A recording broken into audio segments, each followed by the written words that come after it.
بسم اللہ الرحمن الرحیم۔ السلام علیکم دوستو، آج کی ویڈیو میں ہم بات کریں گے کہ گھر کے ایک چھوٹے سے مگر اہم مسئلے پر جسے اکثر لوگ نظر انداز کر دیتے ہیں، وہ ہے جھاڑو کو غلط جگہ رکھنا۔ بہت سے گھروں میں برکت، سکون، صحت اور اس کے مسائل اسی وجہ سے پیدا ہوتے ہیں کہ گھر کی اشیاء ترتیب کے بغیر پڑی ہوئی ہوتی ہیں۔ ہمارے بزرگ 3 جگہوں پر جھاڑو رکھنے کی سخت منع کرتے آئے ہیں۔ آئیے جانتے ہیں وہ جگہیں کون کون سی ہیں تاکہ آپ آئندہ وہاں پر جھاڑو جو ہے وہ نہ رکھیں۔ نمبر 1، دروازے کے پیچھے جھاڑو رکھنا۔ دروازہ وہ جگہ ہے جہاں سے خیر و برکت داخل ہوتی ہے۔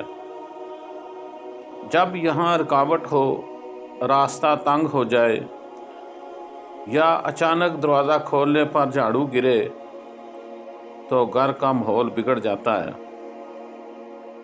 اس لیے اسے بے برکتی اور بے سکونی کی علامت سمجھا جاتا ہے۔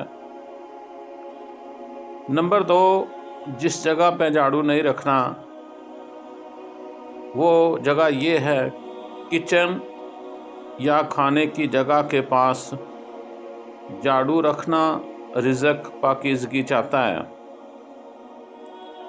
جھاڑو کھانے کے قریب ہو تو گندگی کھانے تک پہنچ سکتی ہے، بیماریاں بڑھتی ہیں، اور بزرگ اسے رزق میں کمی سمجھتے تھے۔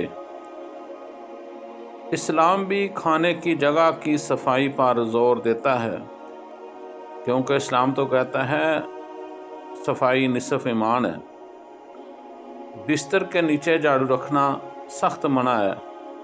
بستر کے نیچے دھول، گندگی، کیڑے چھپ جاتے ہیں، یہ نیند خراب کرتے ہیں اور انسان ذہنی طور پر بے سکون ہو جاتا ہے۔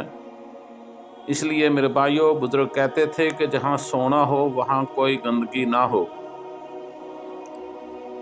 آخر میں ایک اہم بات آپ کی خدمت میں گوش گزار کرتا ہوں، وہ یہ کہ یہ سب روایتی اور تجرباتی باتیں ہیں، اس سلسلے میں اسلامی حکم کوئی بھی نہیں، لیکن صحت، صفائی اور گھر کے سکون کے لحاظ سے میرے بھائیوں جن باتوں کا اوپر ذکر کیا گیا ہے یہ بالکل درست ثابت ہوتی ہیں۔ آپ نے بھی اس کا مشاہدہ کیا ہوگا۔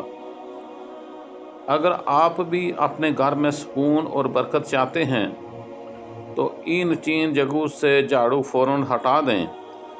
جزاک اللہ الخیر۔